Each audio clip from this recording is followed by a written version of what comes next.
Broken spoken promises. Abigail Sullivan had spent years outrunning the past, but when a storm forced her into Ethan Boone's cabin, she realized she might have run straight into more danger.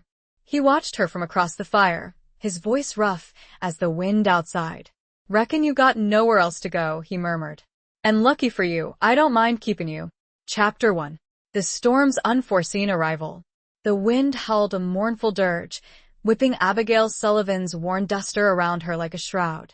The sky, moments before a canvas of fading twilight hues, had turned an ominous, bruised purple, mirroring the ache in her heart.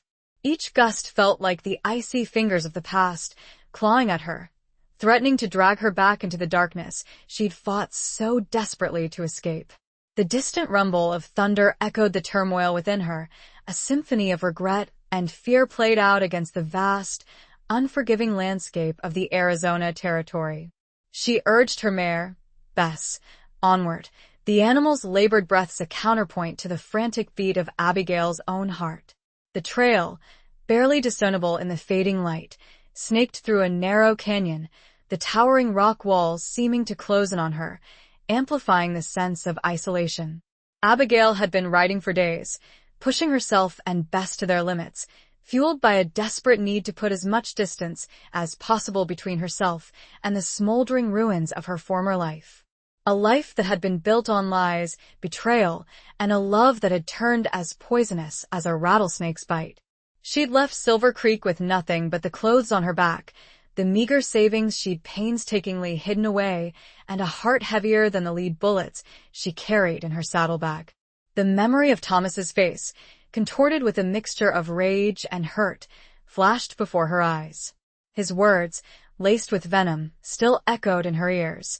"You'll never escape me, Abigail. You belong to me." She shivered, not entirely from the cold. The threat had been real, palpable.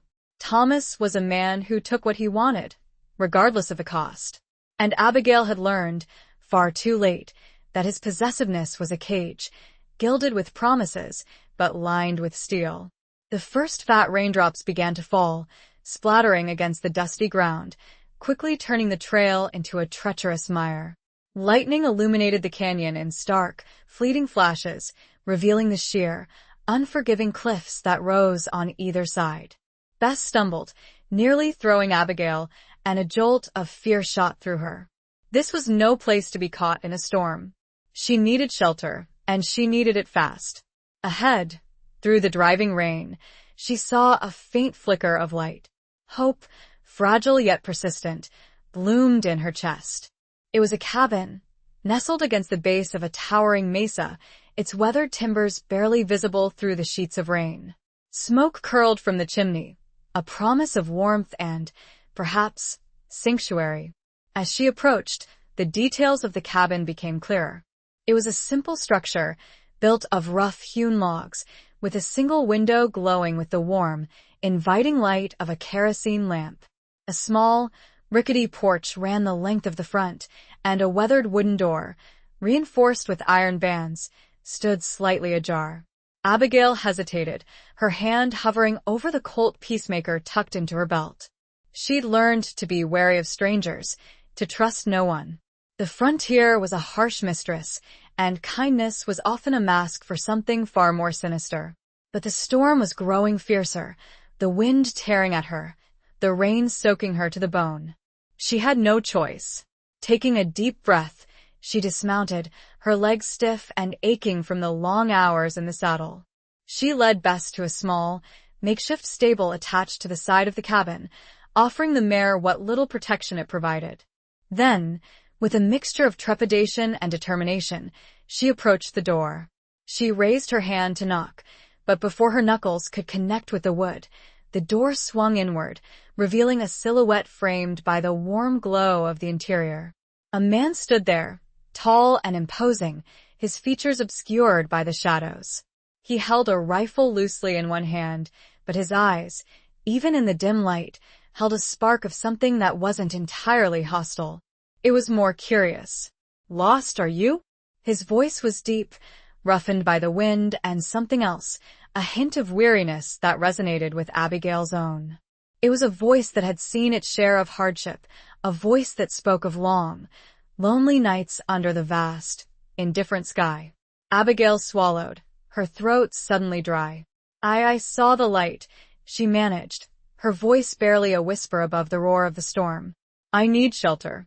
The man studied her for a long moment, his gaze unwavering, assessing. He took in her drenched clothes, her exhausted horse, the lines of worry etched around her eyes.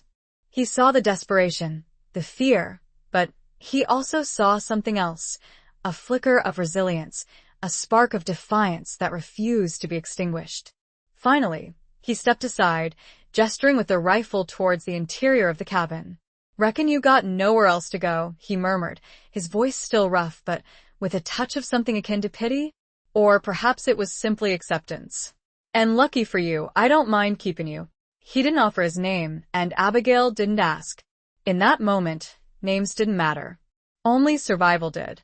As she stepped inside, the warmth of the cabin enveloped her, a stark contrast to the raging storm outside.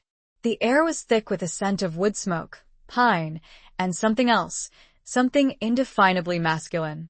She was acutely aware of the man's presence behind her, of the way he watched her, his eyes like those of a hawk, missing nothing. The fear that had been her constant companion for days intensified, but beneath it, a sliver of something else began to emerge. A fragile hope, a desperate yearning for a moment's respite, a chance to catch her breath before she had to run again. But as she looked around the small, sparsely furnished cabin, she couldn't shake the feeling that she might have run straight into more danger, of a different kind. She just had to be careful, that was all. And pray she didn't have to use that Colt. Chapter 2. Shelter in a Stranger's Gaze.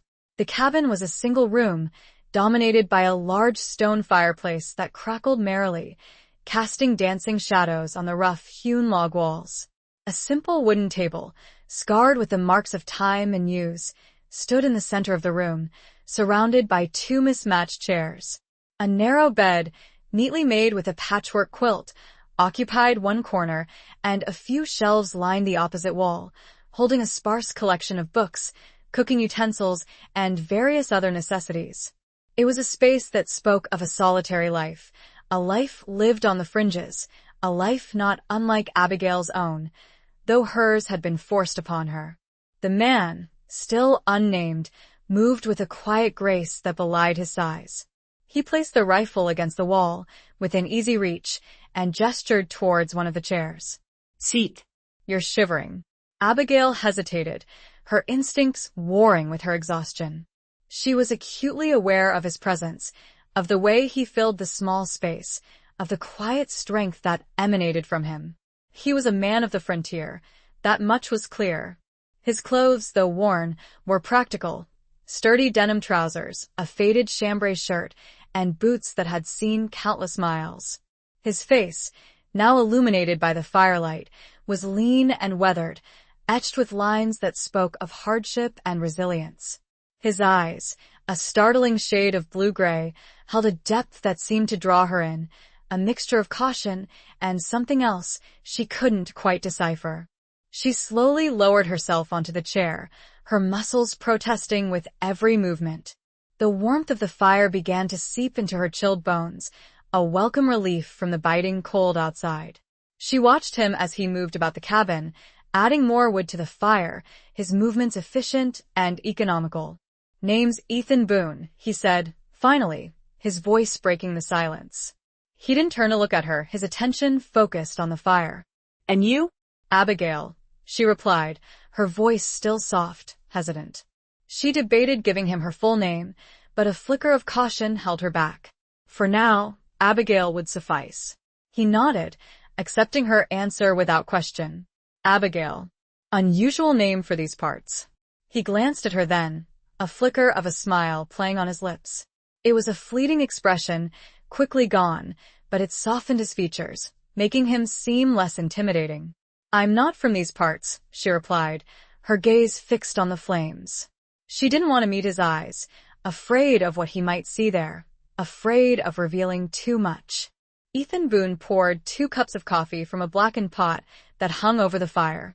The aroma filled the cabin, a rich, earthy scent that mingled with the wood smoke. He handed her one, the heat of the tin cup warming her hands. Drink. It'll help. She took a tentative sip, the hot liquid burning a trail down her throat.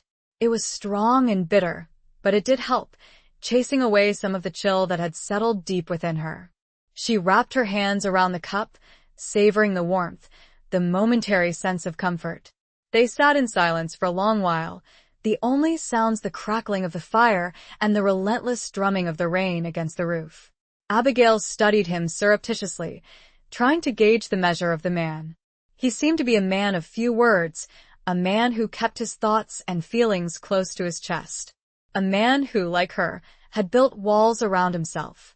But there was something else, too. A hint of sadness in his eyes, a weariness that went beyond the physical. She wondered about his story, about the path that had led him to this solitary cabin in the middle of nowhere. "What brings you out here, Abigail?"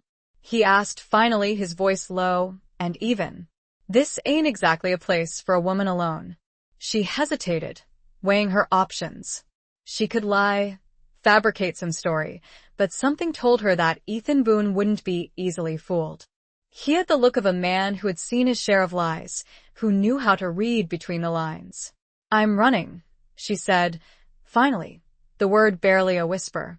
She couldn't bring herself to say more, to reveal the details of her past, the shame and the fear that still clung to her like a second skin. Ethan Boone didn't press her. He simply nodded, his gaze fixed on the fire. "We all run from something," he said, his voice tinged with a hint of understanding. Or was it empathy?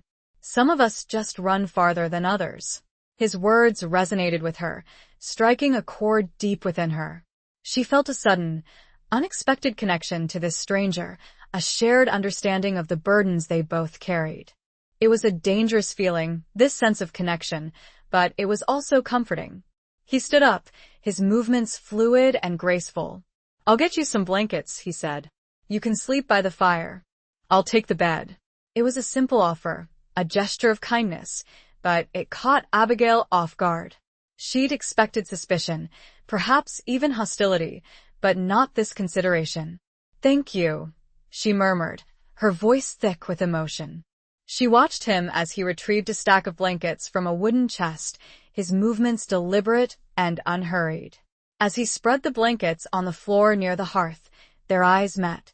For a fleeting moment, the walls between them seemed to crumble, replaced by a shared vulnerability, a silent acknowledgement of the pain they both carried. It was a moment of unexpected intimacy, a spark of connection in the midst of a storm-ravaged night. And in that moment, Abigail realized that she wasn't just running from something, she was also running toward something.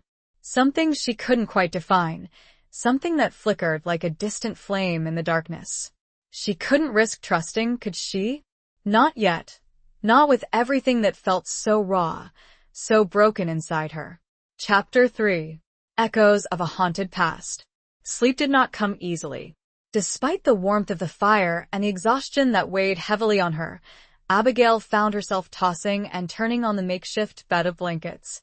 The storm outside had subsided, replaced by an eerie silence that was somehow more unsettling than the thunder and wind. The cabin, which had initially seemed like a refuge, now felt like a cage, its walls closing in on her, amplifying the echoes of her past. Every creak of the timbers, every flicker of the dying embers in the fireplace, brought with it a fresh wave of anxiety. She kept seeing Thomas's face, his cruel smile, his possessive eyes. She could almost feel his hands on her, his touch that had once felt like love but had slowly turned into something suffocating, something she had to escape.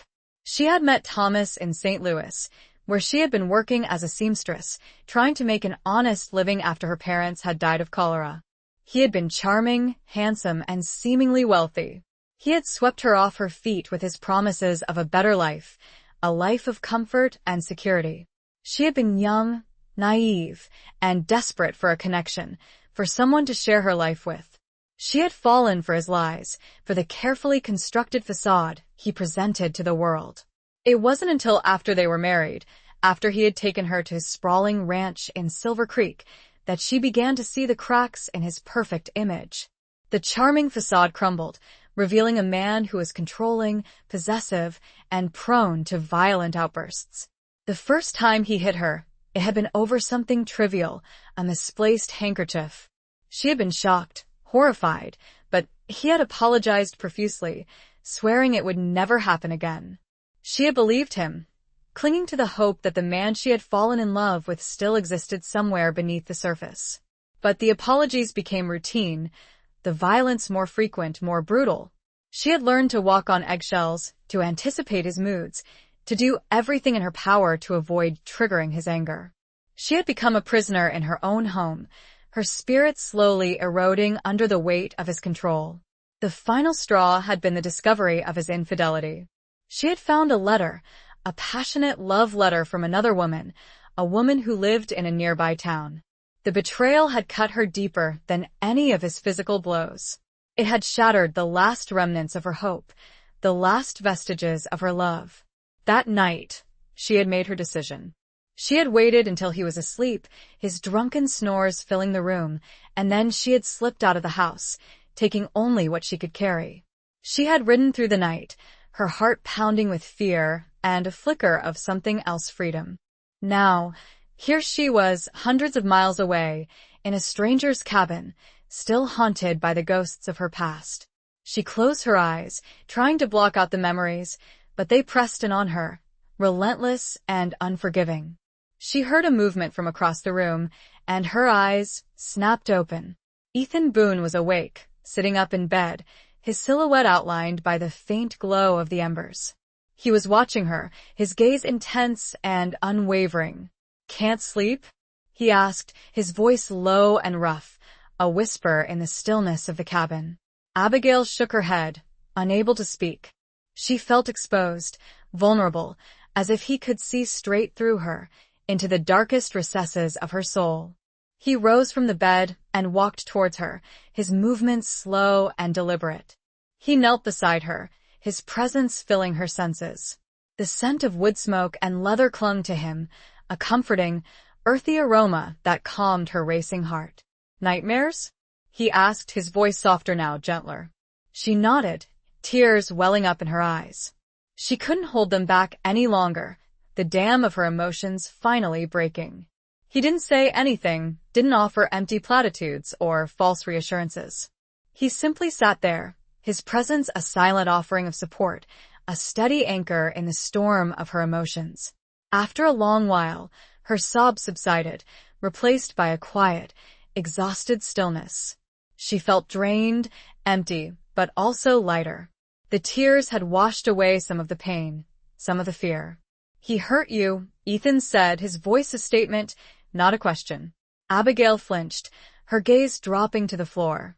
She hadn't told him anything, hadn't revealed the details of her past, but he knew.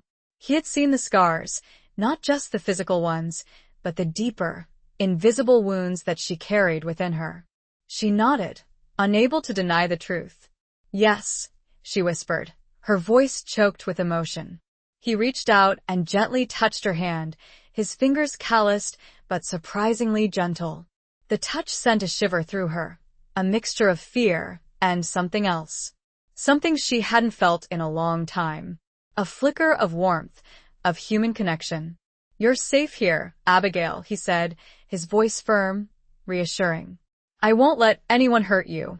His words, spoken with such quiet conviction, resonated deep within her.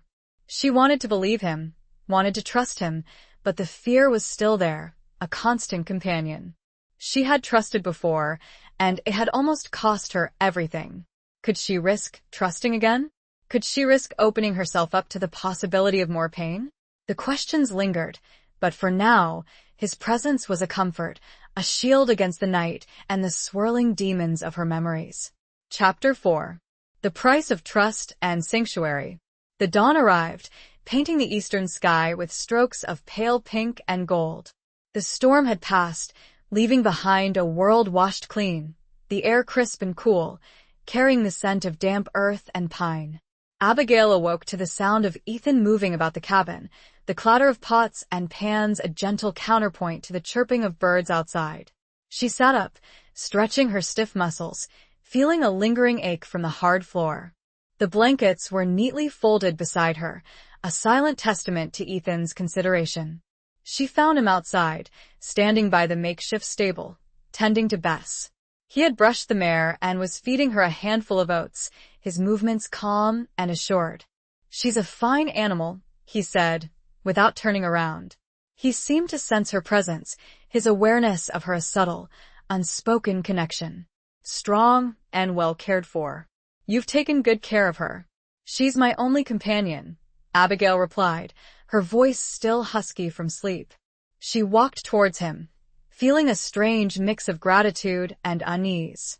She was still wary of him, still unsure of his motives, but his kindness towards Bess, his quiet respect for her, was slowly chipping away at her defenses. He turned to face her, his blue-gray eyes studying her in the morning light. The lines around his eyes seemed less pronounced, his face softer, more approachable. "You hungry?" he asked, gesturing towards the cabin. "I made some coffee and it's not fancy, but it'll fill your belly." She nodded, following him inside. The cabin was filled with the aroma of coffee and something else, something savory and unfamiliar. He had cooked some dried meat and beans, a simple, hearty meal that was typical of the frontier. They ate in silence, the only sounds the clinking of their utensils against the tin plates and the occasional crackle of the fire. Abigail found herself watching him, studying his profile, the way he held his fork, the way he chewed his food with a slow, deliberate motion. He was a man of contradictions, she realized. Rough and gentle, guarded and yet open. "So, what's your plan, Abigail?" he asked, breaking the silence. He pushed his plate aside and leaned back in his chair, his gaze fixed on her. She hesitated, unsure of how to answer. She hadn't thought that far ahead. Her focus had been solely on escaping, on putting as much distance as possible between herself and Thomas. "I don't know," she admitted, her voice barely a whisper. "Just keep moving, I guess. Find somewhere safe." Ethan nodded, his expression thoughtful. "Safe is a hard thing to find in these parts," he said. "Especially for a woman alone." She knew he was right. The frontier was a dangerous place, full of outlaws, thieves, and men who preyed on the vulnerable. She had already learned that lesson the hard way.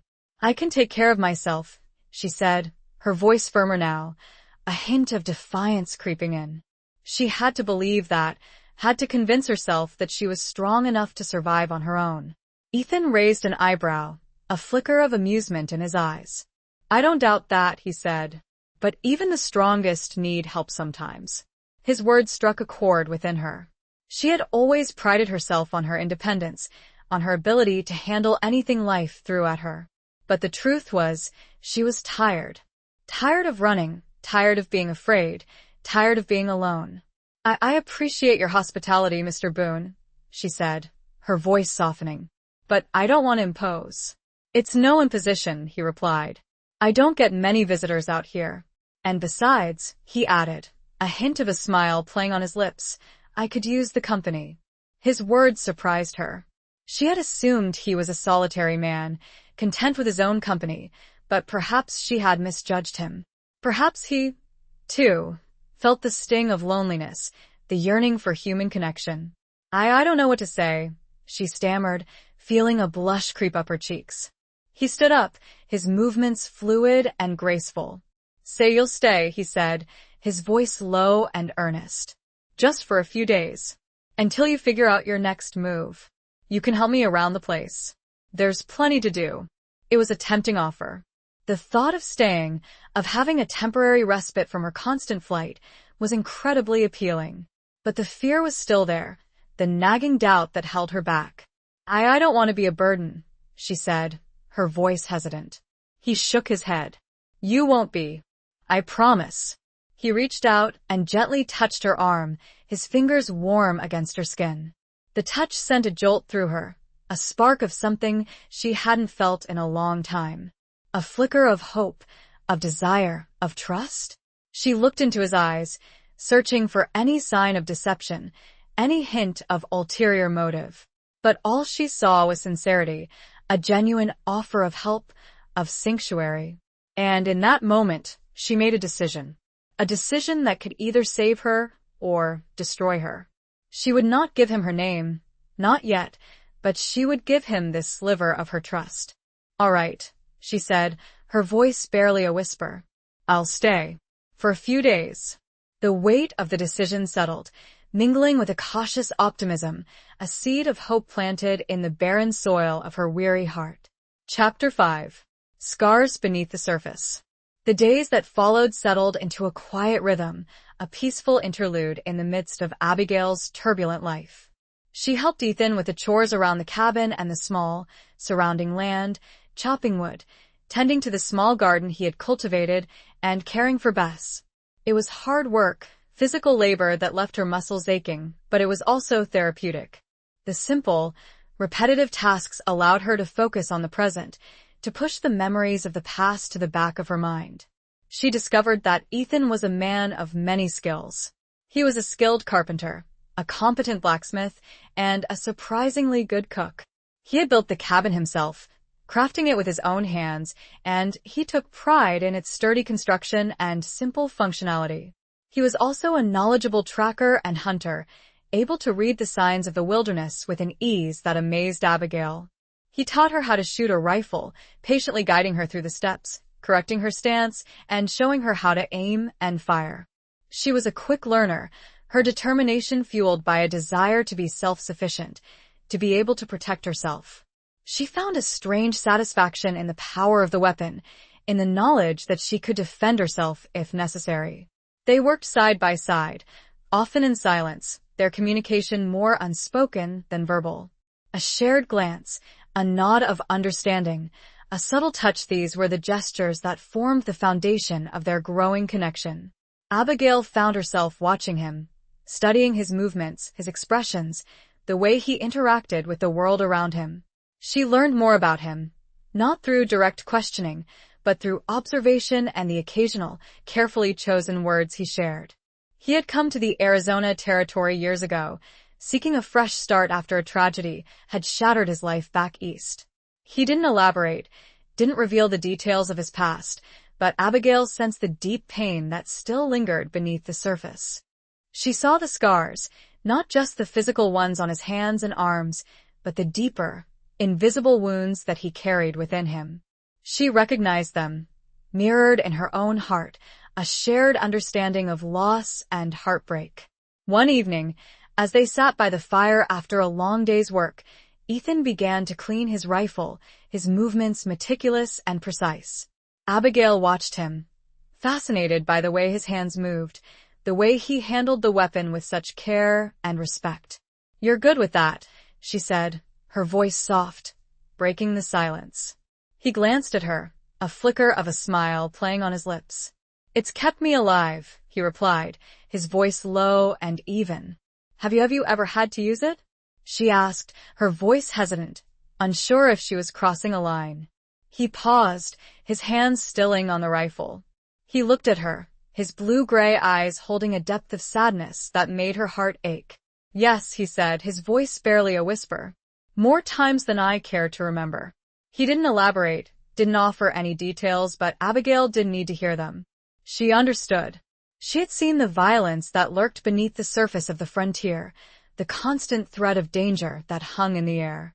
She reached out and gently touched his hand, her fingers brushing against his callous skin. The touch sent a shiver through her, a mixture of compassion and something else. Something she was afraid to name, afraid to acknowledge. He looked at her, his eyes searching hers, a question unspoken between them. He didn't pull away, didn't break the contact. He simply held her gaze, his eyes filled with a mixture of vulnerability and longing. "I'm sorry," she whispered, her voice choked with emotion. She was sorry for his pain, for the losses he had suffered, for the burden he carried. He shook his head, a slight, almost imperceptible movement. "Don't be," he said, his voice rough with emotion. "It's the past. It's done." But Abigail knew that the past was never truly done. It lingered, casting shadows on the present, shaping the choices they made, the paths they took. She knew that his past, like hers, was a constant companion, a silent presence that could never be fully escaped. And it was in this shared understanding, this silent acknowledgement of their mutual pain, that their bond deepened, forged in the crucible of the unforgiving frontier. A bond that hinted at something more, something that neither of them dared to voice, not yet. Chapter 6. A shared meal, a shared silence. The routine of their days continued, a blend of work and quiet companionship. Abigail found herself growing more comfortable in Ethan's presence, her initial wariness slowly giving way to a cautious trust. She still held back, still kept a part of herself hidden, but she was beginning to let down her guard, to allow herself to feel a flicker of hope, a glimmer of possibility. One evening, Ethan returned from a hunting trip with a rabbit, his face flushed with success. "Dinner is served," he announced, a hint of pride in his voice. Abigail smiled, a genuine smile that reached her eyes. "You're a good provider, Mr. Boone," she said, her voice teasing. He chuckled, a low, rumbling sound that sent a warmth through her. "Just Ethan," he said. "And you can call me that, you know. We've shared enough meals and silences to be on a first-name basis, I reckon." She nodded, feeling a blush creep up her cheeks. "Ethan," she repeated, the name sounding unfamiliar, yet strangely right on her tongue. He skinned and prepared the rabbit, his movements efficient and practiced. Abigail watched him, fascinated by his skill, by the way he seemed to be at one with the wilderness. He was a man of the frontier, through and through, a man who had learned to survive in a harsh and unforgiving environment. They cooked the rabbit over the open fire, the aroma filling the cabin with a savory scent. They ate in silence, a comfortable silence that spoke volumes. It was a silence born of shared experience, of mutual respect, of a growing understanding that transcended words. As they ate, Abigail found herself studying Ethan's face, the lines etched by time and hardship, the strength and resilience that shone in his blue-gray eyes. She wondered about his past, about the woman he had loved and lost, about the events that had driven him to this solitary life. She wanted to ask him, to learn more about him, but she held back, afraid of breaking the fragile bond that had formed between them. She knew that trust was a precious commodity, especially in this land, and she didn't want to risk jeopardizing the tentative connection they had established. After they had finished eating, Ethan leaned back against the wall, his gaze fixed on the flames. "Tell me about yourself, Abigail," he said, his voice low and gentle. "Tell me something, anything." She hesitated, her heart pounding in her chest.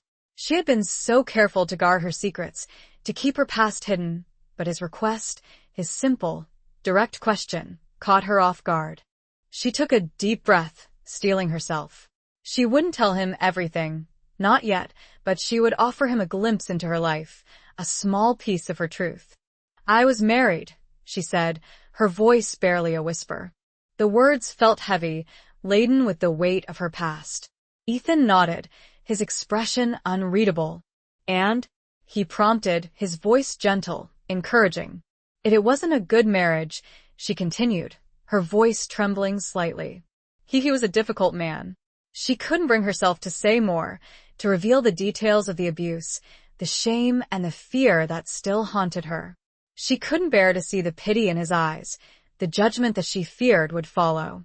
Ethan didn't press her.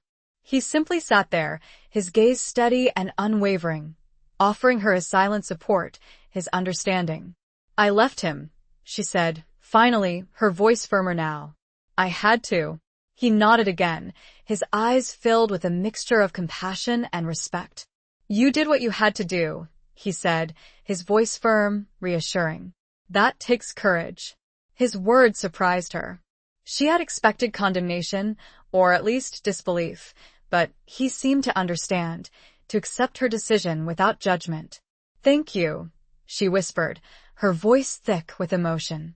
She felt a wave of gratitude towards him, a sense of relief that she had finally shared a piece of her burden, a piece of her truth. He reached out and gently touched her hand, his fingers calloused but surprisingly gentle. The touch sent a shiver through her, a spark of warmth that spread through her body. "You don't have to be afraid anymore, Abigail," he said, his voice low and earnest. "You're safe here."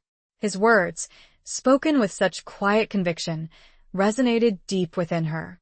She wanted to believe him, wanted to trust him, but the fear was still there, a lingering shadow that refused to be fully dispelled.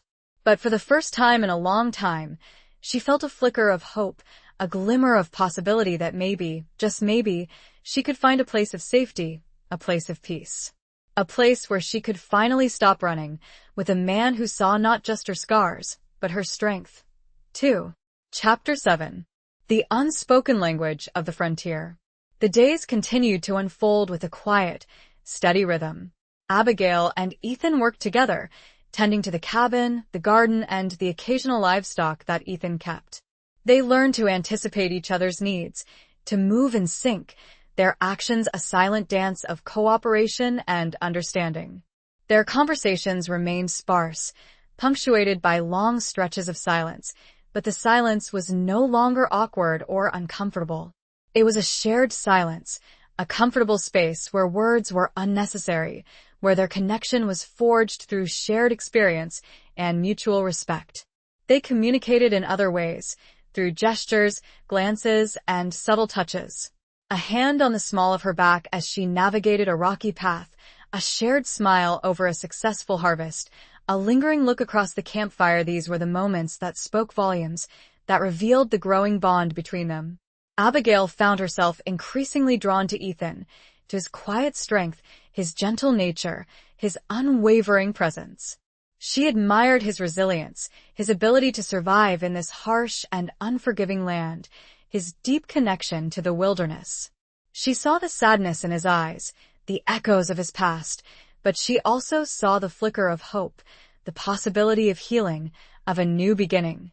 She began to notice the small things about him, the way his eyes crinkled at the corners when he smiled, the way he ran his hand through his hair when he was deep in thought, the way he hummed a tuneless melody as he worked. These details, seemingly insignificant, became precious to her, tokens of their growing intimacy.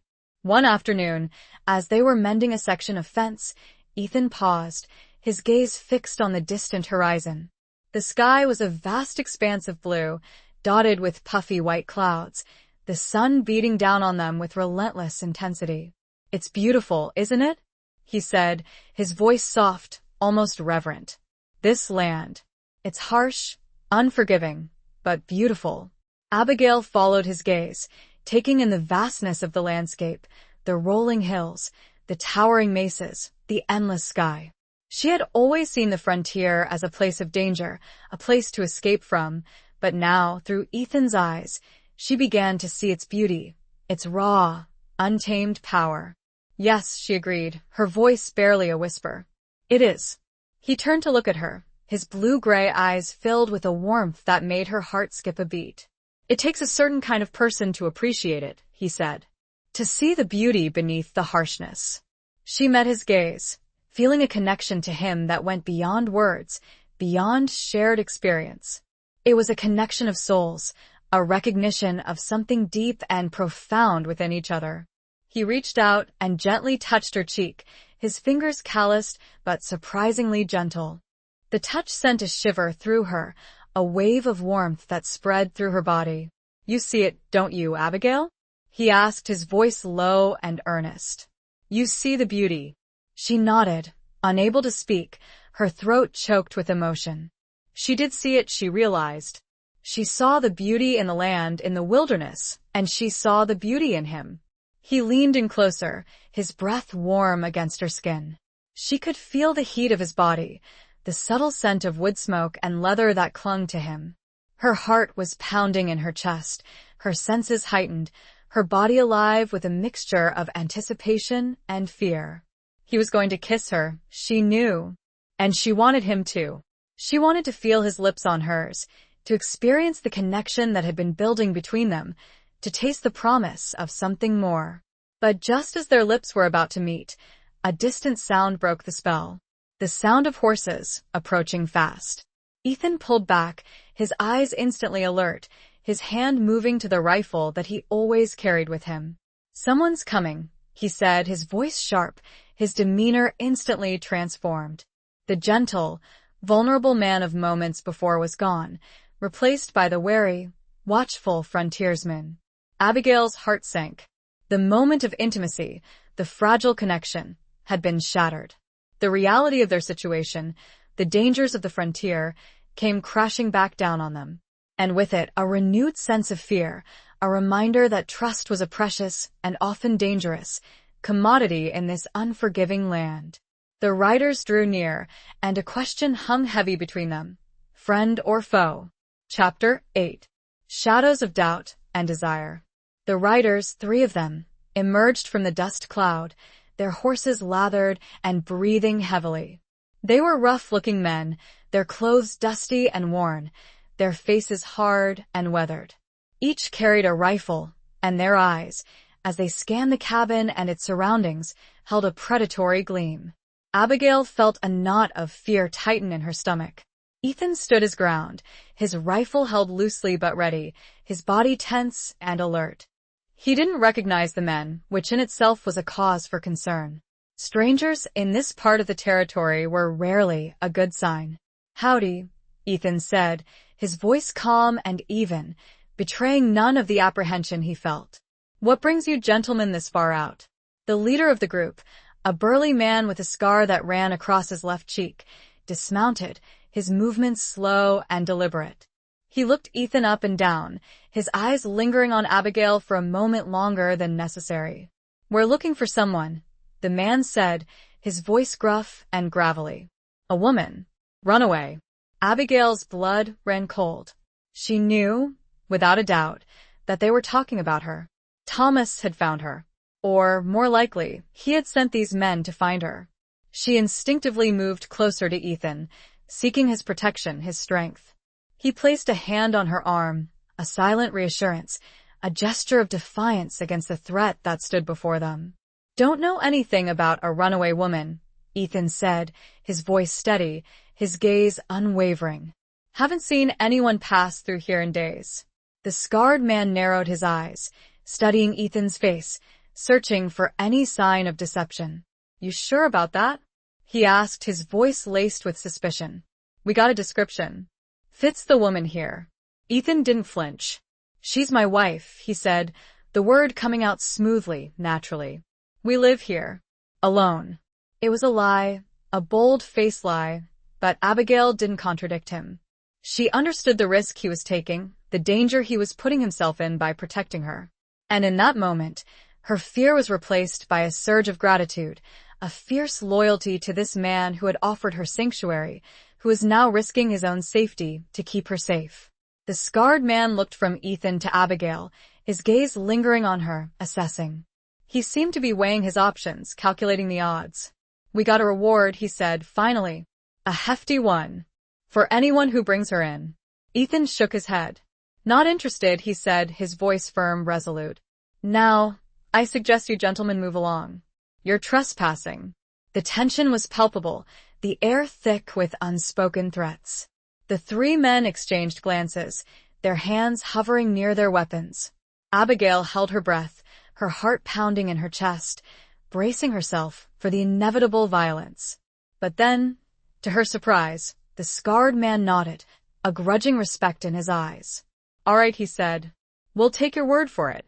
But if we find out you're lying," he didn't finish the sentence, but the threat was clear. He mounted his horse, and the other 2 followed suit. They rode away, disappearing into the dust cloud from which they had emerged, leaving behind a lingering sense of unease, a shadow of doubt. Abigail let out a shaky breath, her body trembling with relief. She looked at Ethan, her eyes filled with gratitude and something more. Something deeper, something that had been growing steadily over the past few days. "Thank you," she whispered, her voice choked with emotion. "You saved me." He nodded, his expression grim. "They'll be back," he said, his voice low and serious. "Thomas won't give up that easily. Especially not with a reward on offer." She knew he was right. The danger was far from over. But for now, she was safe. And she was safe because of him. Because of Ethan Boone, the man who had taken her in, who had offered her sanctuary, who had risked his own life to protect her. The man she was beginning to love. The unspoken word hung between them, heavy with meaning, with consequences. It was a dangerous word, a dangerous feeling, but she couldn't deny it any longer. She had fallen for him, for his quiet strength, his gentle nature, his unwavering loyalty. She had fallen for the man who had shown her kindness in a world that had been anything but kind. And now that Thomas's men had found her, how could she possibly put Ethan's life at risk any longer? It felt an impossible choice, made more intense by the desire swirling, unbidden and undeniable, within her. Chapter 9. The Outlaw's Code. The Woman's Heart. The encounter with Thomas's men had cast a long shadow over their fragile peace. The ever-present threat, now made real, hung heavy in the air, a constant reminder of the danger that Abigail had brought into Ethan's life. He had known she was running, but the reality of it, the tangible danger, was different than the vague notion. Ethan spent the next few days fortifying the cabin, reinforcing the door and windows, preparing for a potential attack. He moved with a quiet determination, his focus absolute, his movements precise and efficient. He was a man preparing for battle, a warrior protecting his home, his woman. Abigail watched him, her heart aching with a mixture of gratitude, guilt, and a growing fear. She knew that she should leave, that she should disappear into the wilderness, to protect him from the danger she had brought upon him. But the thought of leaving him, of being alone again, of facing the world without his protection, his presence, was unbearable. She tried to help him with the preparations, but he often waved her away, his concern for her safety evident in his eyes. "You stay inside," he would say, his voice firm but gentle. "I can handle this." She knew he could. He was a capable man, a skilled fighter, a survivor. But she also knew that he was only one man, and Thomas was a powerful, ruthless enemy. The odds were stacked against them. One evening, as they sat by the fire, the silence between them heavier than usual, Abigail finally voiced the thought that had been plaguing her. "I should go," she said, her voice barely a whisper. "I should leave. I'm putting you in danger." Ethan looked at her, his blue-gray eyes filled with a mixture of emotions. He didn't deny it, didn't try to reassure her with empty platitudes. He knew the danger. He understood the risks. "And where will you go?" he asked, his voice low and even. She shook her head, her eyes filling with tears. "I don't know," she admitted. "Somewhere, anywhere. Just away from here. Away from you." He reached out and gently cupped her face in his hands, his thumbs brushing away the tears that streamed down her cheeks. "Don't talk like that," he said, his voice rough with emotion. "You're not going anywhere." His words, spoken with such conviction, sent a shiver through her. She wanted to believe him, wanted to trust him, but the fear was still there, a gnawing doubt that refused to be silenced. "But Thomas," she began, her voice trembling. He silenced her with a finger to her lips. "I'm not afraid of Thomas," he said, his voice firm, resolute. "I'm not afraid of anyone. I'll protect you, Abigail. I promise you that." His words, his touch, his unwavering gaze, broke through her defenses. She leaned into him, seeking his warmth, his strength, his comfort. She buried her face in his chest, her body shaking with sobs. He held her close, his arms wrapping around her, a protective embrace that made her feel safe, secure, loved. It was a feeling she hadn't experienced in a long time, a feeling she had almost forgotten existed. I don't want to lose you," she whispered, her voice muffled against his shirt. He tightened his grip on her, his body trembling slightly. "You won't," he said, his voice rough with emotion. "I won't let that happen." He tilted her chin up, forcing her to look at him. His eyes were filled with a fierce determination, a burning intensity that took her breath away. "I may not have much to offer you, Abigail," he said, his voice low and earnest. "But I can offer you this. My protection. My loyalty. My heart." The word hung between them, heavy with meaning, with consequences. It was the word she had been longing to hear, the word that confirmed her own feelings, the word that sealed their fate. He lowered his head and kissed her, his lips gentle at first, tentative, then more demanding, more passionate. It was a kiss that spoke of longing, of desire, of a love that had been forged in the crucible of danger, of a bond that had been tested and found true. It was a kiss of desperation, a kiss of hope, and it was long overdue. The outlaw's code made little space for love, but her heart, she knew, was already lost to him. Chapter 10. A glimmer of hope in the wilderness. The kiss lingered, a promise of something more, a fragile hope in the midst of the surrounding uncertainty. The fear hadn't vanished, the threat from Thomas still loomed, but for a brief, precious moment, Abigail and Ethan found solace in each other's arms, a temporary refuge from the storm that raged around them. In the days that followed, their relationship shifted, deepened. The unspoken connection that had always been there now had a name, a voice. They were still cautious, still aware of the danger, but they allowed themselves to explore the feelings that had blossomed between them, to tentatively reach for a future they weren't sure they could have. They talked, sharing their pasts, their hopes, their fears. Abigail finally told Ethan the full story of her marriage to Thomas, the abuse, the betrayal, the escape. He listened patiently, his eyes filled with compassion and a simmering anger that mirrored her own. Ethan, in turn, revealed the details of his own past, the tragedy that had driven him to the frontier. He had been a doctor back east, married to the love of his life, Sarah. They had been expecting their first child when a fire had swept through their town, consuming their home and taking Sarah and their unborn child with it. The loss had devastated him, shattering his world, leaving him with nothing but guilt and grief. He had abandoned his practice, his life, and had drifted west, seeking solace in the anonymity of the frontier, trying to outrun the pain that haunted him. Abigail listened, her heart aching for him, for the loss he had suffered, for the burden he carried. She understood his pain, his grief, his need to escape. She had been running from her own demons, seeking her own solace. Their shared pain, their mutual understanding, forged a bond between them that was stronger than any they had ever known. They found comfort in each other's presence, in the shared silence, in the simple act of being together. They began to make plans, tentative, cautious plans for a future that might never come. They talked of leaving the territory, of finding a place where they could start over, where they could build a new life together, free from the shadows of their pasts. Ethan spoke of a small town in Montana, a place where he had once considered settling, a place where he thought they could find peace, anonymity. Abigail listened, her heart filled with a fragile hope, a glimmer of possibility. One evening, as they sat on the porch, watching the sunset paint the sky with vibrant colors, Ethan took her hand, his fingers interlacing with hers. "I love you, Abigail," he said, his voice low and earnest, his eyes filled with a depth of emotion that took her breath away. She smiled, tears welling up in her eyes. "I love you, too, Ethan," she replied, her voice trembling with emotion.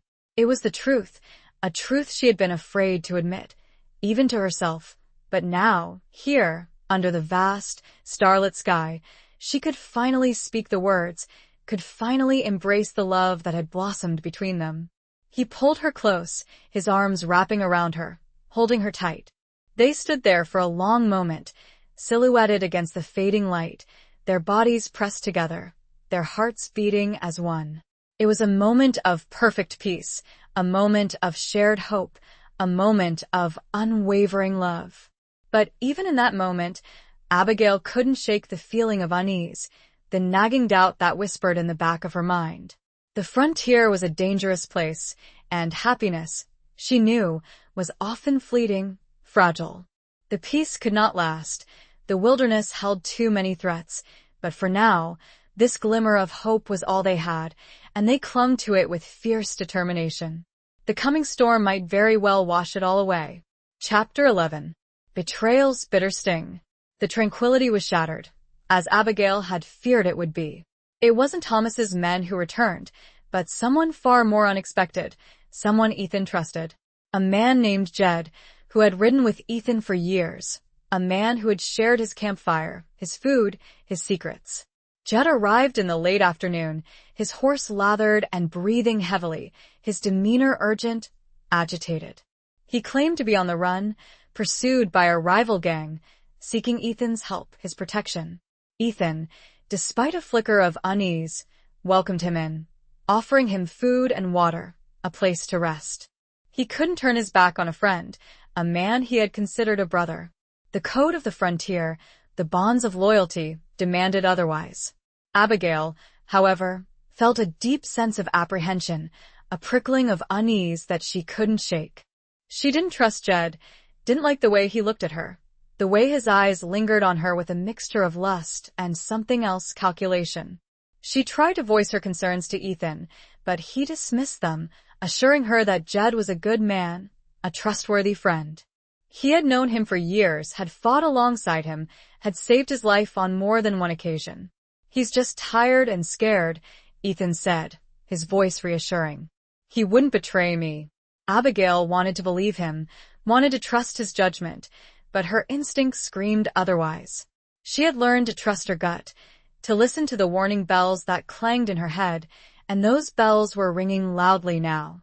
She kept a watchful eye on Jed, observing his movements, his interactions with Ethan. She noticed the subtle glances he exchanged with Ethan, the coded language they used, the secrets that seemed to pass between them. She realized, with a growing sense of dread, that Jed wasn't who he claimed to be. He wasn't on the run. He wasn't seeking Ethan's help. He was working for Thomas. He had been sent to betray them. She tried to warn Ethan again, but he refused to listen. He was blinded by loyalty, by his belief in the code of the frontier, by his trust in a man he had considered a friend. That night, as they lay in bed, Abigail couldn't sleep. She lay awake, listening to the sounds of the night, her heart pounding with fear, her mind racing with possibilities. She knew she had to do something, had to find a way to prove Jed's treachery, to convince Ethan of the danger they were in. But how? She was trapped, isolated, with no one to turn to but the man who refused to believe her. As the first rays of dawn crept over the horizon, Abigail made a decision. She couldn't wait any longer, couldn't risk Ethan's life, their future, on a misplaced trust. She slipped out of bed, careful not to wake Ethan. She dressed quickly, her hands trembling with a mixture of fear and determination. She knew what she had to do, even if it meant risking her own life. She crept out of the cabin, into the cool morning air. She had to find proof, evidence that would convince Ethan of Jed's betrayal. She had to find a way to save him, to save them both, before it was too late. She had to search Jed's belongings, a dangerous gamble, but the only chance she saw. The bitter taste of betrayal was already on her tongue, and she prayed she could spit it out before it poisoned everything. Chapter 12. The Weight of Unforgiven Sins. Abigail moved stealthily, her heart pounding in her chest like a trapped bird. Jed was sleeping in the small stable, alongside Bess and Ethan's horse. The air was thick with the scent of hay and animal sweat, and the only sounds were the soft snorting of the horses and Jed's occasional snores. She slipped into the stable, her senses on high alert, her eyes scanning the shadows. Jed's saddlebags were slung over a wooden rail, their contents hidden from view. She knew she had to be quick, efficient. If Jed woke up, if Ethan discovered her, she reached for the saddlebags, her fingers trembling as she unbuckled the leather straps. She rummaged through the contents, her heart sinking with each item she pulled out. There were the usual supplies: dried meat, ammunition, a canteen, a worn deck of cards. Nothing that immediately proved his treachery. Then, tucked away in a small, hidden pocket, she found it. A letter, folded and sealed with wax, bearing the unmistakable mark of Thomas Sullivan. Her hands shook as she unfolded the letter, her eyes scanning the familiar, cruel handwriting. It was a message to Jed, outlining the plan to capture Abigail and bring her back to Silver Creek. The reward was substantial, enough to tempt any man, even a supposed friend. The letter also mentioned Ethan, referring to him as the obstacle that needed to be removed.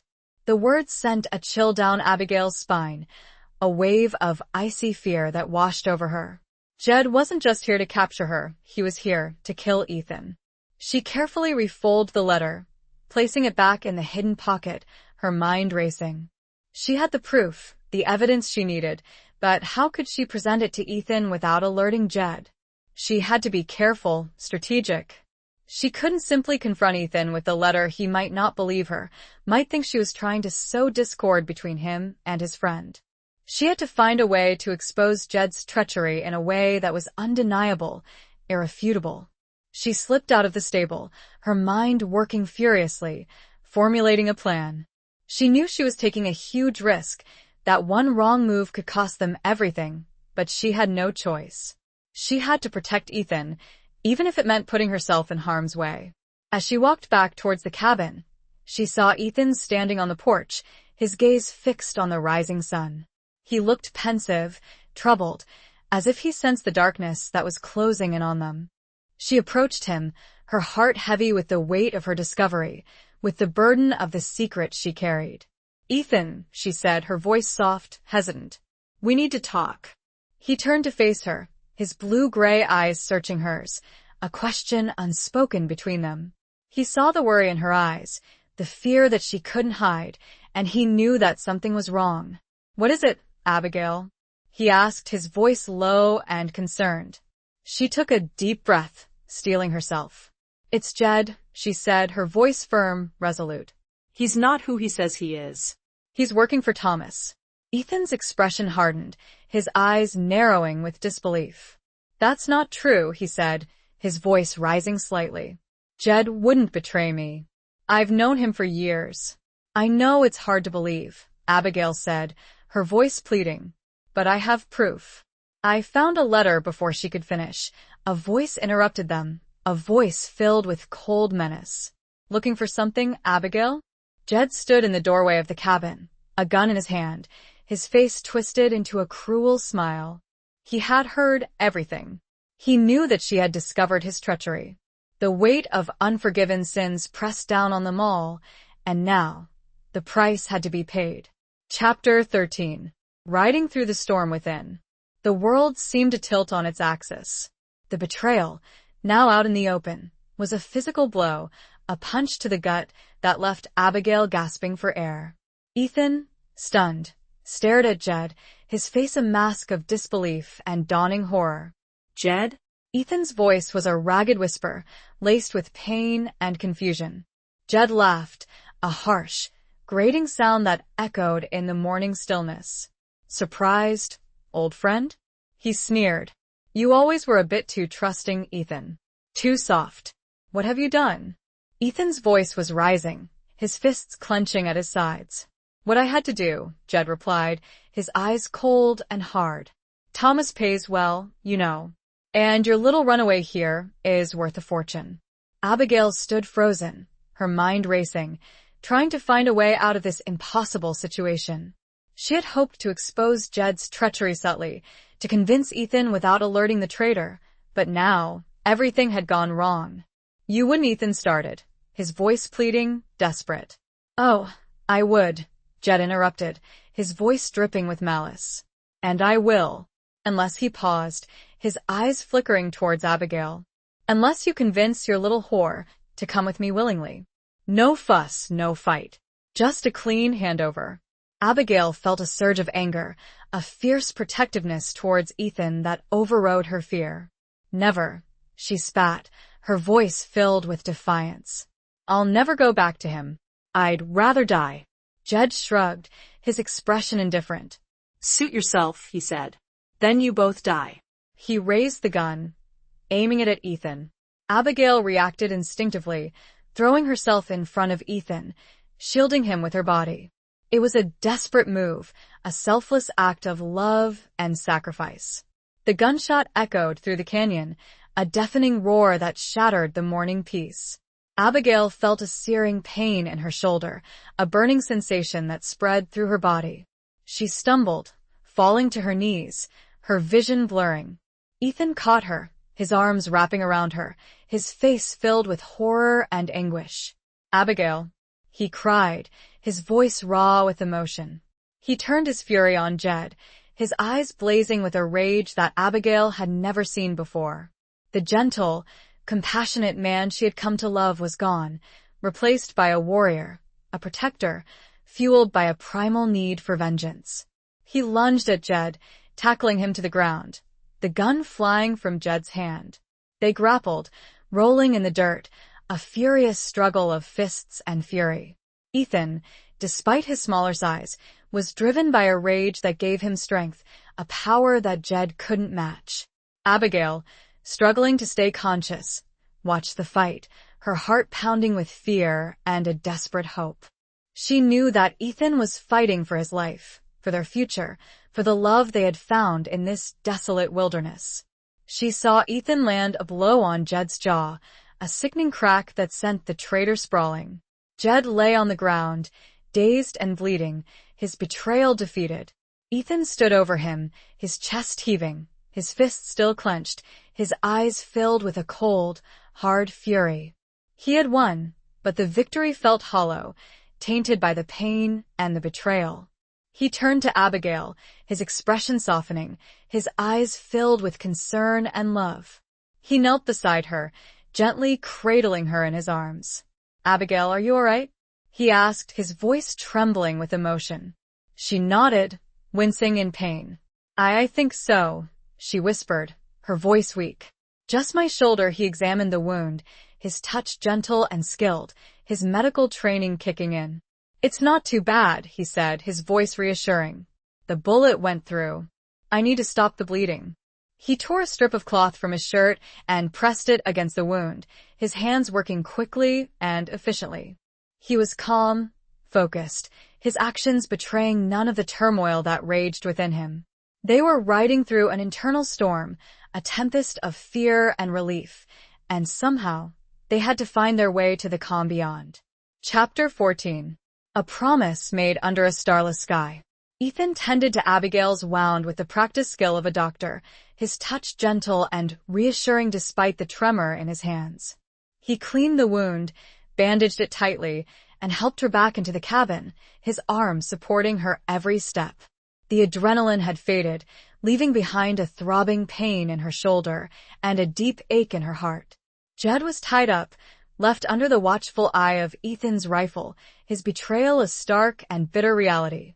The code of the frontier had been broken, the trust shattered, and the consequences were etched in the blood and tears that stained the dusty ground. Ethan settled Abigail on the bed, his face etched with worry and a lingering anger that simmered beneath the surface. He brought her water, his movements tender, his eyes filled with a mixture of love and concern. "Rest," he said, his voice soft, his hand gently stroking her hair. "You need to rest." Abigail nodded, her body exhausted, her mind reeling. She closed her eyes, trying to block out the pain, the fear, the lingering image of Jed's betrayal. But the memories pressed in on her, relentless and unforgiving. She drifted in and out of consciousness, her dreams filled with fragmented images of violence, of escape, of a love that was threatened by the shadows of the past. She felt Ethan's presence beside her, a constant, reassuring warmth, a silent promise of protection. As night fell, the cabin was plunged into darkness, the only light coming from the flickering embers in the fireplace. The wind howled outside, a mournful dirge that echoed the turmoil within their hearts. Ethan sat beside her, his hand holding hers, his gaze fixed on her face. He hadn't slept, hadn't left her side, his vigilance unwavering. He was a guardian angel, a protector, a man who had risked everything for her, for their love. Abigail stirred, her eyes fluttering open. She looked at Ethan, her gaze filled with a mixture of gratitude, love, and a lingering fear. "Ethan," she whispered, her voice weak, hoarse. He squeezed her hand, his touch reassuring. "I'm here, Abigail," he said, his voice low and gentle. "I'm here." She began, her voice trembling. "He's tied up," Ethan said, his voice firm. "He won't hurt us anymore." What are we going to do?" she asked, her voice filled with uncertainty. He hesitated, his expression troubled. He knew that their situation was precarious, that Thomas's reach extended far and wide, that they were still in danger. "We'll leave," he said, finally, his voice resolute. "Tonight.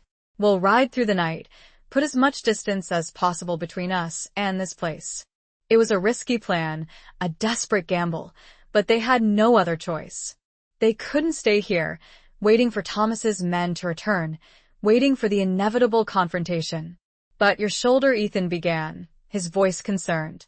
"I'll be fine," Abigail said, her voice firmer now. "I can ride. I have to." He nodded, his eyes filled with admiration and a fierce love that made her heart ache. He knew that she was strong, resilient, that she would endure whatever hardships lay ahead. They prepared to leave, gathering their meager belongings, saddling their horses in the darkness. The night was starless, the sky a vast, inky blackness that mirrored the uncertainty of their future. As they rode away from the cabin, leaving behind the shattered remnants of their fragile peace, Ethan turned to Abigail, his face illuminated by the faint glow of the moon that had finally broken through the clouds. "I promise you, Abigail," he said, his voice firm, resolute, his eyes filled with a fierce determination. "We will find a place where we can be safe, where we can be together, where we can build a new life." It was a promise made under a starless sky, a vow whispered in the darkness, a testament to the enduring power of love in the face of adversity. It was a promise that they would both cling to, a beacon of hope in the midst of the storm, a guiding light in the vast, unforgiving wilderness. Their future was uncertain, their path fraught with danger, but they would face it together, their love a shield against the darkness, their courage a testament to the resilience of the human spirit. Chapter 15. The Sheriff's Shadow, the Lover's Flight. They rode through the night, pushing their horses hard, the rhythmic beat of hooves a counterpoint to the frantic rhythm of their hearts. The darkness was their ally, concealing them from prying eyes, but it was also their enemy, obscuring the treacherous terrain, amplifying the ever-present danger. Ethan led the way, his senses on high alert, his eyes scanning the horizon, his ears attuned to the slightest sound. He was a man on a mission, driven by a fierce determination to protect Abigail, to deliver her to safety, to fulfill the promise he had made. Abigail followed close behind, her body aching, her shoulder throbbing with a dull, persistent pain. She fought to stay conscious, to stay strong, to be worthy of the love and sacrifice that Ethan had shown her. They didn't speak, their communication limited to occasional glances, to subtle touches, to the shared understanding of the danger they faced. They were two souls fleeing a storm, seeking refuge in each other's presence, their love a fragile flame flickering in the darkness. As dawn approached, they reached a small, dusty town, a cluster of weathered buildings huddled together in the vast expanse of the Arizona Territory. It wasn't their destination, but it was a temporary respite, a place to rest, to replenish their supplies, to assess their situation. Ethan knew the town, had passed through it a few times before. It was a rough place, a haven for outlaws and drifters, but it also had a semblance of law and order, a sheriff who, while not exactly incorruptible, was known to be pragmatic, reasonable. They rode into town cautiously, their eyes wary, their hands hovering near their weapons. They attracted curious glances, the stares of the townspeople lingering on Abigail, on her bandaged shoulder, on the air of desperation that clung to them. Ethan led them to a small, run-down hotel, a place where they could find a room, a brief moment of privacy, a chance to regroup. He registered them under false names, a precaution against the possibility of Thomas's reach extending this far. As they settled into their room, a small, sparsely furnished space with a single bed and a cracked window, Abigail finally voiced the question that had been weighing on her mind. "What about Jed?" she asked, her voice hesitant, her eyes filled with concern. Ethan's expression hardened, his jaw clenching. He had left Jed tied up in the stable, knowing that the traitor would eventually be found, that his betrayal would be revealed. "He'll face justice," Ethan said, his voice cold, devoid of emotion. "One way or another." He didn't elaborate, didn't want to dwell on the betrayal, on the pain and anger that still simmered beneath the surface. He wanted to focus on Abigail, on their escape, on their future. But Abigail couldn't shake the feeling of unease, the nagging doubt that whispered in the back of her mind. Jed was a dangerous man, a resourceful man, and she feared that he wouldn't simply accept his fate, that he would find a way to escape, to seek revenge. She also knew that the sheriff in this town, a man named Lawson, was known to be susceptible to bribes, that Thomas's wealth and influence could easily sway him. The shadow of the law, instead of offering protection, loomed as another potential threat. "We can't stay here long," she said, her voice urgent, her eyes pleading. "It's not safe." Ethan nodded, his expression grim. He knew she was right. They were still vulnerable, still exposed, still running for their lives. The lovers' flight had only just begun, and the sheriff's shadow was a stark reminder that their journey was far from over. They were hunted, and every moment of rest was a risk. Chapter 16. Confronting the Ghosts of Yesterday. Ethan, despite the urgency of their situation, insisted on tending to Abigail's wound again. He procured some supplies from the town's reluctant doctor, a grizzled old man who eyed them with suspicion but asked no questions. Back in their room, Ethan carefully removed the bandage, his touch gentle and practiced, his eyes filled with concern. "It's healing," he said, his voice reassuring. "But you need to be careful. No more riding for a day or two, at least." Abigail nodded, her body aching, her spirit weary. She knew he was right, but the thought of staying put, of being vulnerable, filled her with dread. They were sitting ducks, exposed to any threat that might come their way. As Ethan cleaned and rebandaged her wound, they talked, their voices low and intimate, sharing their fears, their hopes, their dreams. They spoke of Montana, of the small town Ethan remembered, of the new life they hoped to build together, far from the reach of Thomas and the shadows of their pasts. But even as they spoke of the future, the past was never far away. It lingered in the silence between their words, in the haunted look in their eyes, in the ever-present awareness of the danger they faced. Suddenly, a knock on the door shattered the fragile peace. Ethan's hand instinctively went to his gun, his body tensing, his eyes alert. "Who is it?" he called out, his voice sharp, guarded. "Sheriff Lawson," a gruff voice replied. "Open up." Abigail's heart sank. She had feared this, had known that the sheriff's shadow would eventually catch up with them. She looked at Ethan, her eyes filled with a mixture of fear and resignation. Ethan hesitated, his mind racing. He knew that they were trapped, that they had no choice but to face the sheriff, to try to bluff their way out of this situation. He opened the door, his gun still in his hand, but held down at his side, concealed from view. Sheriff Lawson stood in the hallway, a tall, imposing figure with a weathered face and cold, calculating eyes. He was accompanied by 2 deputies, both armed and watchful. "We got a report," Lawson said, his voice flat, devoid of emotion. "A woman wounded." Matching a description. Ethan's expression remained impassive, betraying none of the turmoil that raged within him. "I don't know what you're talking about," he said, his voice calm and even. "My wife was injured in a fall. We're just passing through." Lawson's eyes flickered towards Abigail, his gaze lingering on her bandaged shoulder. He didn't believe Ethan's story, that much was clear. "We need to ask you some questions," Lawson said, his voice firm, resolute. "Both of you. Down at the station." It was a trap, Abigail knew. A way to separate them, to interrogate them, to break them down. She looked at Ethan, her eyes pleading, desperate. Ethan nodded, his expression grim. He knew that they had no choice, that they had to play along, to try to convince the sheriff of their innocence. But he also knew that the odds were stacked against them, that Thomas's influence could reach even this far-flung corner of the territory. As they followed the sheriff and his deputies down the dusty streets of the town, Abigail felt a sense of impending doom, a premonition that their flight was about to come to an end. The ghosts of yesterday had caught up with them, and the confrontation they had been dreading was now at hand. The past was a relentless pursuer, and it seemed determined to drag them back into its dark embrace. Chapter 17. The Healing Power of Vulnerability. The sheriff's office was a small, cramped room, smelling of stale tobacco and sweat. A single kerosene lamp cast a dim, flickering light, illuminating the grim faces of Lawson and his deputies. Abigail and Ethan were separated, taken to different corners of the room, their forced isolation amplifying the sense of vulnerability.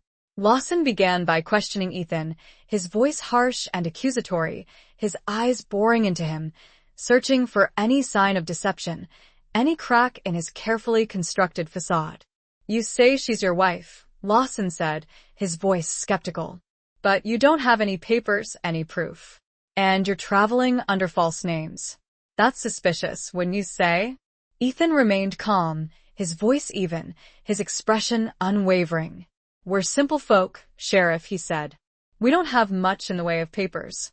And we used false names because, well, we're trying to avoid some trouble. Family trouble." Lawson didn't believe him. That much was clear. He continued to press Ethan, his questions becoming more pointed, more aggressive, trying to trap him in a lie, to force a confession. Meanwhile, Abigail was being questioned by one of the deputies, a younger man with a nervous demeanor and shifty eyes. He seemed less convinced of her guilt than Lawson, more susceptible to persuasion. "Ma'am," he said, his voice hesitant, almost apologetic. "If you just tell us the truth, we might be able to help you. If you're running from someone, if you're in danger." Abigail saw an opportunity, a chance to appeal to his empathy, to his sense of decency. She decided to take a risk, to reveal a part of her truth, to make herself vulnerable in the hope of gaining his trust. "I am running," she said, her voice trembling slightly, her eyes filling with tears. "I'm running from my husband. He abused me. He hurt me. I had to escape." The deputy's expression softened, his eyes filled with a mixture of pity and concern. He had seen this before, had witnessed the pain and suffering of abused women, and her story resonated with him. "I believe you, ma'am," he said, his voice sincere. "But the sheriff, he's a hard man. He's not easily swayed." Abigail knew that, but she had to try. She had to fight for her freedom, for her future, for the love she had found with Ethan. She told the deputy more, revealing details of her marriage, of Thomas's cruelty, of her desperate escape. She spoke with raw emotion, her voice choked with tears, her body trembling with the memory of the pain. The deputy listened, his heart aching for her, his belief in her story growing stronger with each word. He saw the truth in her eyes, the genuine fear, the unwavering determination to survive. Meanwhile, Ethan was holding his own against Lawson's relentless interrogation. He remained calm, steadfast, refusing to be intimidated, refusing to admit anything that could incriminate them. Finally, after what seemed like an eternity, Lawson gave up, his frustration evident in his face. He couldn't break Ethan, couldn't find any concrete evidence to link them to Thomas Sullivan. He turned to the deputy who had been questioning Abigail, his expression questioning. The deputy hesitated, his gaze flickering towards Abigail, then back to the sheriff. "She's telling the truth, Sheriff," the deputy said, his voice firm, resolute. "She's a victim. She needs our help, not our condemnation." Lawson glared at the deputy, his anger simmering, but he knew that he couldn't ignore the young man's testimony, couldn't simply dismiss Abigail's story. He was trapped, caught between his desire to uphold the law and the nagging suspicion that he was on the wrong side of justice. He was used to power, used to easy bribes and easier answers. This was unfamiliar territory. He sighed, his shoulders slumping in defeat. "All right," he said, his voice grudging. "Let them go. But tell them to get out of my town and stay out." It was a victory, a small but significant victory. They had survived the interrogation, had escaped the sheriff's shadow, had earned a reprieve. But they both knew that the fight was far from over, that Thomas's reach extended far beyond this small town, that they were still fugitives, still hunted. As they walked out of the sheriff's office, into the cool night air, Abigail felt a surge of relief, a wave of gratitude towards the young deputy who had believed her, who had helped them escape. She also felt a deeper, more profound connection to Ethan, a bond forged in the crucible of adversity, strengthened by the shared vulnerability they had experienced. They had faced the ghosts of yesterday, and for now, at least, they had emerged victorious. The healing power of vulnerability had, surprisingly, saved them. Chapter 18. Blood and Tears on the Dusty Plains. Their freedom was short-lived. As they prepared to leave town, to continue their journey towards the uncertain promise of Montana, they were ambushed. Thomas's men had found them, tipped off perhaps by a bribed informant, or maybe by Jed, who had somehow escaped and rejoined his master. It happened quickly, without warning. A volley of gunshots shattered the early morning quiet, bullets whizzing past their heads, kicking up dust and splinters. Ethan pushed Abigail behind a water trough, shielding her with his body, his own gun drawn and ready. "Stay down," he yelled, his voice strained, his eyes scanning the street, searching for the attackers. They were outnumbered, outgunned, trapped in a deadly crossfire. The dusty street of the town, which had moments before offered a semblance of hope, had become a killing field. Ethan returned fire, his shots precise and deadly, his years of experience on the frontier evident in his every move. He was a warrior, a protector, fighting for his life, for Abigail's life, for the future they had dared to dream of. Abigail, despite her wounded shoulder, refused to be a passive victim. She retrieved the rifle Ethan had taught her to use, her hands trembling but her determination unwavering. She had to fight, had to help Ethan, had to prove to herself that she was not the helpless, broken woman she had once been. She fired at the attackers, her shots less accurate than Ethan's, but still effective, forcing them to take cover, disrupting their assault. She was a survivor, a fighter, fueled by a fierce love and a desperate will to live. The gunfight raged, a chaotic dance of death and survival. Bullets flew, men fell, and the air filled with the acrid smell of gunpowder and the cries of the wounded. It was a scene of brutal violence, a stark reminder of the unforgiving nature of the frontier. Ethan managed to take down 2 of the attackers, his shots swift and deadly, but there were more, too many. He was outnumbered, outflanked, and he knew that they couldn't hold out much longer. Suddenly, a bullet struck Ethan, piercing his side, a searing pain that made him cry out. He stumbled, falling to his knees, his gun slipping from his grasp. Abigail screamed, her heart stopping in her chest. She saw Ethan fall, saw the blood staining his shirt, and a wave of terror washed over her, a fear so profound that it threatened to paralyze her. But she couldn't give in to fear, couldn't allow herself to be defeated. She had to fight, had to save Ethan, had to avenge him if necessary. She crawled towards him, ignoring the bullets that whizzed past her head, her focus solely on reaching him, on helping him. She reached him, her hands trembling as she assessed the wound. It was bad, a deep, bleeding gash that threatened his life. "Ethan," she cried, her voice choked with emotion. "Hold on. Please hold on."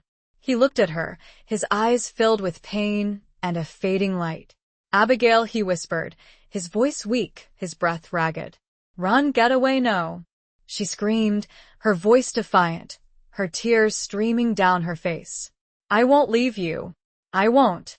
She pressed her hand against the wound, trying to stem the bleeding, her mind racing, desperate for a solution. She had to get him to safety, had to find help, had to save him. She looked around, her eyes searching for an escape, a way out of this deadly trap. But there was none. They were surrounded, outnumbered, their fates seemingly sealed. But Abigail refused to give up. She would fight to her last breath, would defend Ethan, would protect the love they had found, the future they had dreamed of. She would not surrender, would not be defeated. She would fight, even if it meant facing death itself. The dusty plains had seen their share of blood and tears, but they would also witness her unwavering resolve. Chapter 19. A choice between freedom and love. Just when all hope seemed lost, a new sound pierced the din of the gunfight, the thunder of approaching hooves. A group of riders, armed and determined, charged into the fray, their guns blazing, their arrival a sudden, unexpected turning of the tide. It was the young deputy from the sheriff's office, the one who had believed Abigail's story, along with a posse of townsfolk he had rallied, men and women who had decided to take a stand against the violence, against the injustice that had invaded their town. The arrival of the posse changed the dynamics of the battle. Thomas's men, caught off guard and now outnumbered, were quickly overwhelmed.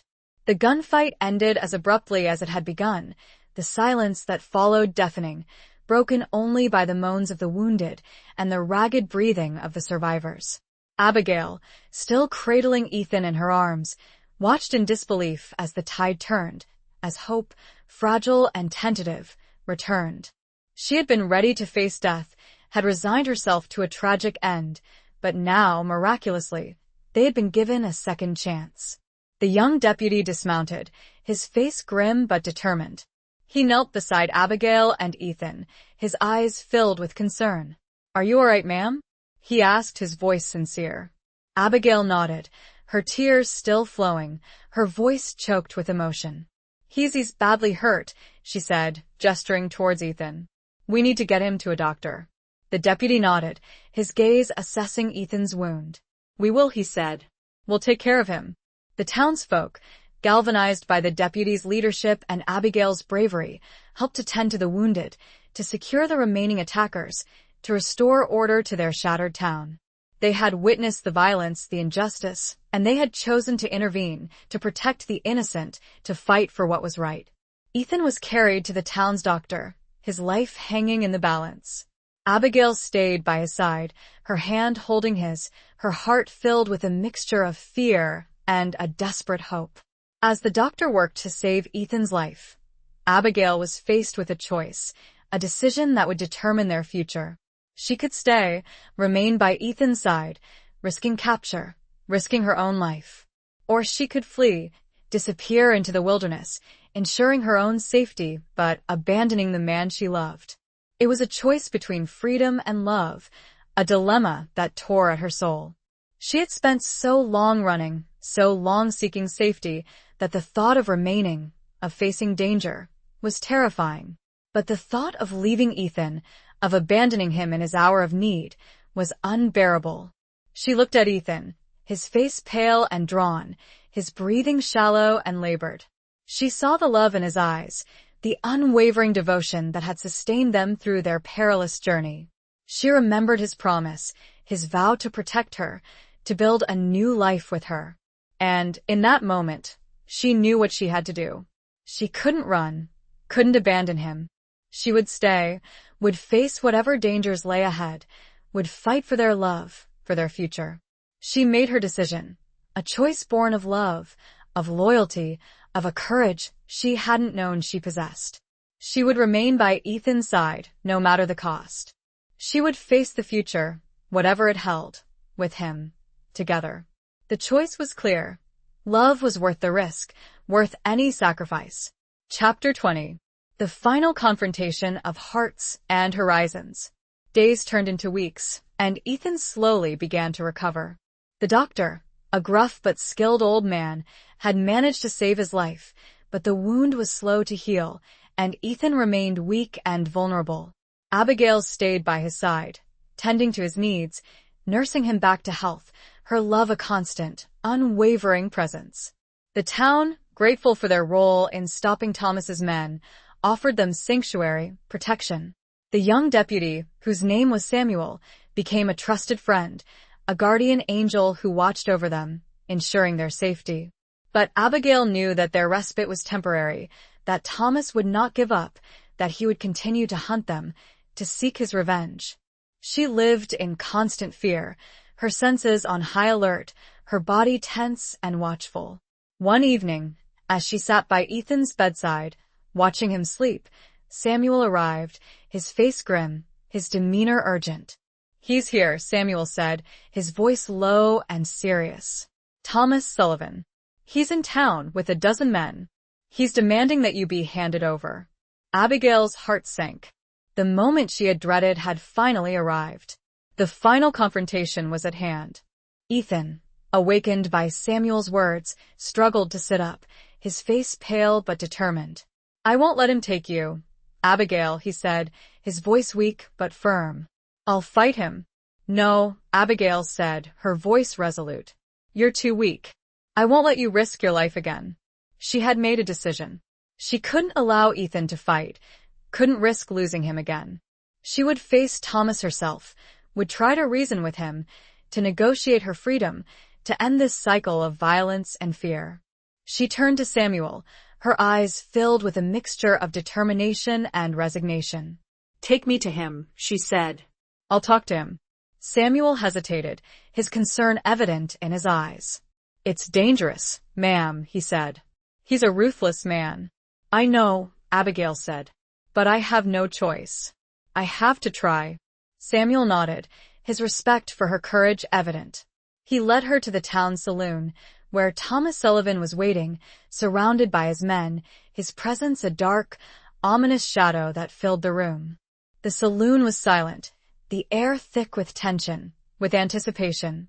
The townspeople watched from the shadows, their faces filled with a mixture of fear and morbid curiosity. Abigail walked towards Thomas, her head held high, her eyes unwavering. She had to be strong, had to show no fear, had to confront the man who had haunted her dreams, who had threatened to destroy her life. "Abigail," Thomas said, his voice cold and mocking, his eyes filled with a possessive gleam. "You've caused me a great deal of trouble." "I did what I had to do, Thomas," Abigail replied, her voice firm, resolute. "I escaped your cruelty. I found my freedom." "Freedom?" Thomas sneered. "You belong to me, Abigail. You always have, you always will." "No," Abigail said, her voice rising. "I belong to no one. I am my own person. And I love Ethan. I will never return to you." Thomas's face twisted with rage. "You dare defy me?" he roared. "You choose that drifter over me? He's a good man, Thomas," Abigail said, her voice pleading. "He saved my life. He loves me." "Love?" Thomas laughed, a harsh, grating sound. "Love is a weakness, Abigail. A delusion. I offer you power, security, a life of comfort." "I don't want your power, Thomas," Abigail said. "I want peace. I want love. I want a life with Ethan." Thomas's eyes narrowed, his expression hardening. "You leave me no choice, Abigail," he said, his voice cold and final. "If I can't have you, no one will." He drew his gun, aiming it at Abigail, his finger tightening on the trigger. The final confrontation of hearts and horizons had reached its climax. A choice between a life of fear and a chance at love played out in the dusty heart of a frontier town. Epilogue. Before Thomas could fire, Ethan burst into the saloon, his own gun drawn, his face pale but determined. He had defied Abigail's wishes, had refused to stay behind, had come to protect her, to fight for their love, even in his weakened state. "Let her go, Thomas," Ethan yelled, his voice hoarse, but filled with a fierce resolve. The saloon erupted in chaos. Thomas's men drew their weapons, the townspeople scrambled for cover, and a final, desperate gunfight seemed inevitable. But then, a shot rang out, not from Thomas's gun, not from Ethan's, but from Samuel's. The young deputy, standing in the shadows, had fired a single, precise shot, striking Thomas in the shoulder, sending him sprawling to the floor, his gun clattering away. The sudden turn of events stunned everyone into silence. Thomas's men, leaderless and demoralized, hesitated, their resolve faltering. Ethan, seizing the opportunity, rushed towards Thomas, his gun trained on the fallen man, his eyes filled with a mixture of rage and relief. But Abigail, seeing the look in Ethan's eyes, the potential for further violence, intervened. "No, Ethan," she cried. "Don't." "It's over." Ethan hesitated, his fingers still on the trigger, his body trembling with the urge to avenge the pain, the suffering that Thomas had inflicted upon them. But he saw the pleading in Abigail's eyes, the fear that more bloodshed would only perpetuate the cycle of violence, and he slowly lowered his gun. Samuel and the townspeople disarmed Thomas's men, taking them into custody, ending the threat once and for all. Thomas, wounded and defeated, was left to face justice, his reign of terror finally over. Ethan and Abigail, their love tested and found true, embraced, their bodies trembling with relief, with gratitude, with the overwhelming power of their connection. They had survived, had overcome the challenges, the dangers, the betrayals, and had emerged stronger, more resilient, their love a beacon of hope in the midst of the darkness.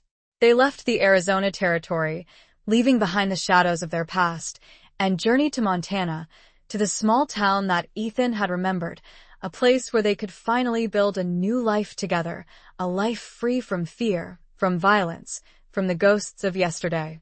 They settled on a small ranch, surrounded by rolling hills and vast, open skies, a place where they could find peace, tranquility, a place where their love could flourish, unburdened by the past. Ethan, fully recovered from his wound, returned to his calling as a healer, tending to the needs of the small community, his gentle touch and compassionate heart bringing comfort and solace to those who suffered. Abigail, finally free from the shackles of her past, embraced her new life with a fierce determination, her spirit renewed, her heart filled with gratitude and a quiet joy. She found solace in the simple rhythms of ranch life, in the beauty of the surrounding wilderness, in the unwavering love of the man who had saved her, who had shown her the true meaning of courage, of loyalty, of devotion. They lived a long and happy life together, their love a testament to the enduring power of the human spirit, a story whispered on the wind, a legend etched in the heart of the frontier. Their tale was a reminder that even in the harshest of landscapes, love could bloom, hope could endure, and a new dawn could always break, even after the darkest of nights. The final confrontation had not been of guns, but of hearts, and love had won. The end.